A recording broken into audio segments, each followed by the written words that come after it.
Right back. You'll enter up into a stairwell, and inside in a room, besides one, you will find every Olympic torch of every Olympic Games ever held. It is quite fascinating. That one torch that is missing is from the 2000 Games in Sydney in Australia. So the highest percentage of Greeks, not in Greece, is actually in Australia, and specifically in Melbourne. So the official Olympic Committee story is that they told Australia, keep the torch. Unofficial story, it was stolen. That's the only one that's missing. Any of you know the tradition for the lighting of the Olympic flame? Every 2 years, 11 high priestesses, Greek ladies, they go up on top of a mountain called Olympia, and they light the Olympic flame from the eternal flame. They will then run it 330 kilometers to the stadium, where last November you had a delegation from South Korea. They accepted a torch, brought it back for the Games, and right now we are still waiting for that torch to be returned here. The reason I mention that tradition though, any of you know who created it, who started it, who was the first to do that tradition? Take a guess, because if you don't know, you'll never guess it. Zeus. No. 1936 Berlin Games. A man named Adolf Hitler had found the eternal flame up on top of the mountain, got them to light it and run it all the way to Berlin. I was quite shocked when I found that. Now, the movie 300. Any of you seen it? Yes. Lots of you. How many of you seen the second one? No. You did? Did you like it? Not really. People who've seen it didn't really like it. People who haven't seen it is because there's no Gerard Butler and they're not less of a budget, right? But a little known thing about both these movies is that they're kind of based on a true story. Obviously they've been exaggerated a little bit. But everything we know about the wars I'm about to speak of comes from a man named Herodotus. So Herodotus is considered the grandfather of history. He actually wasn't alive during any of the wars, he was alive afterwards. He listened to the stories growing up, started writing everything down, and that's actually the foundation of our history today. So the first war was in 499 BC. It was called the Ionian Revolt. This is where the islands of Greece, they no longer wanted Persian rule, they wanted democracy. So they went to war.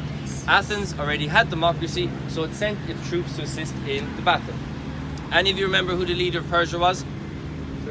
Xerxes. So it was Xerxes' father, Darius the Great, who was in charge of Persia at this time, and it took him 6 years to crush the revolt.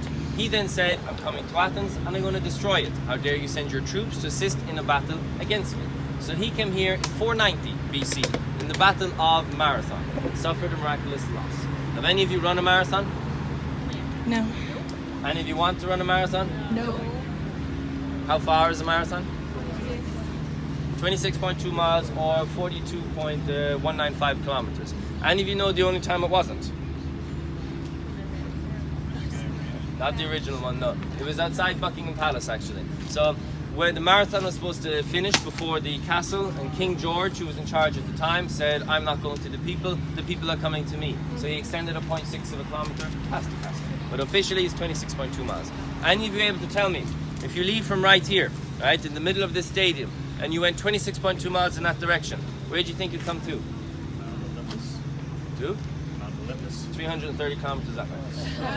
That's so much. The ocean. You come to some bit of a water, yeah? The airport. Exactly 26.2 miles. You come to a town called Marathon, right? This is where the whole thing comes from. It comes from a man named Philippides. So Philippides was the messenger.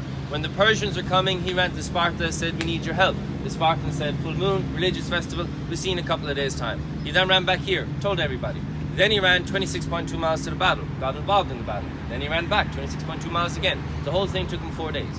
And when he got back here the last time, he yelled out Nenikamen, which is ancient Greek for victory. Then he fell down and he died.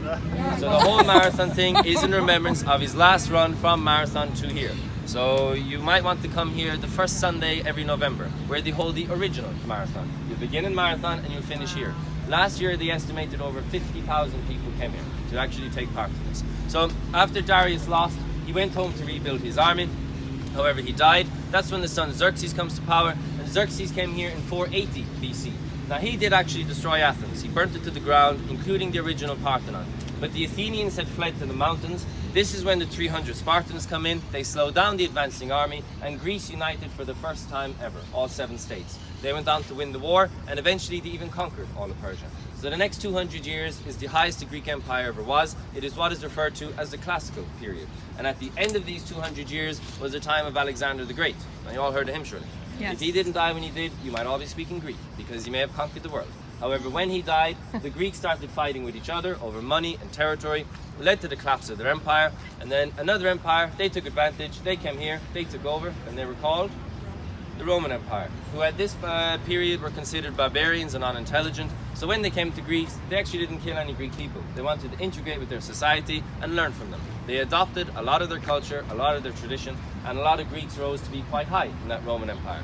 But then the Roman Empire split into East and West, and it was dominated by the eastern side, and that one was called the Byzantine Empire, which is one of the longest and the richest the world has ever seen. What is interesting about the Byzantine Empire, though, is the language in which they spoke. And if you know, they spoke Greek. So after the Romans conquered the Greeks, they became more Greek than the Greek becoming Roman, which is quite surprising. Now, I'm going to guess none of you have seen the changing of the guards, right? No. You have? And this visit? Oh, no. Right.